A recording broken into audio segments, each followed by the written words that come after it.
আজকে আমরা কিভাবে সময় নির্ণয় করতে হয়, অর্থাৎ খুব সহজে প্রত্যেকের বাড়িতে ঘড়ি আছে। তাহলে আমরা ঘড়ি থেকে আমরা কি করবো, সময় বার করবো যে এখন কটা বাজে, বা সকালে এখন কটা বাজে, রাতে এখন কটা বাজে। এইটা আমরা খুব বাড়িতে একটা সহজলভ্য বস্তু, সেটা হচ্ছে একটা ঘড়ি, দেওয়াল ঘড়ি। সেই দেওয়াল ঘড়ির সাহায্যে আমরা সময় নির্ণয় করা আগে শিখি। আচ্ছা, এই ঘড়িটা দেখো তো, এরকম ঘড়ি সবার বাড়িতে আছে আছে না? এই ঘড়িতে এখানে চলে আসো, এখানে চলে আসো। এই ঘড়িতে আমরা দেখতে পাচ্ছি কটা কাঁটা আছে? তিনটে কাঁটা আছে, তাই না? একটা হচ্ছে ছোট কাঁটা, তাই তো?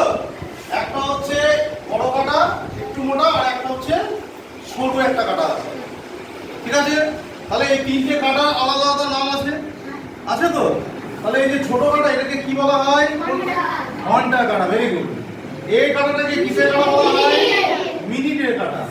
আর এটাকে কি বলা হয়?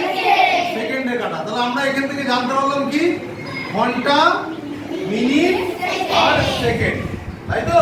তাহলে যখন সময় আমরা বার করি তখন কত ঘন্টা, কত মিনিট, কত সেকেন্ড হয় আমরা সেটা বলতে পারবো, তাই তো? তাহলে এই যে ঘন্টা, আমাদের একদিন হতে কত ঘন্টা সময় লাগে? 24 ঘন্টা। Very good. তারপরে 24 ঘন্টা ঘুরলে এই ঘড়িটা যদি 24 ঘন্টা ঘুরে একটা দিন হয়, তাই না?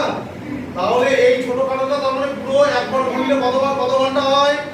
12 ঘন্টা, মানে দিন। আবার একবার পুরোটা ঘুরলে হয় 12 ঘন্টা রাত, তাই তো? তাহলে 12 ঘন্টা দিন আর 12 ঘন্টা রাত মিলে কত হয়? 24 ঘন্টা, মানে একটা পুরো দিন। তাহলে দিন আর রাত মিলিয়ে হচ্ছে পুরো 24 ঘন্টা, তাই তো? তাহলে আমরা এই ঘড়ির সাহায্যে সময় বার করা শিখব।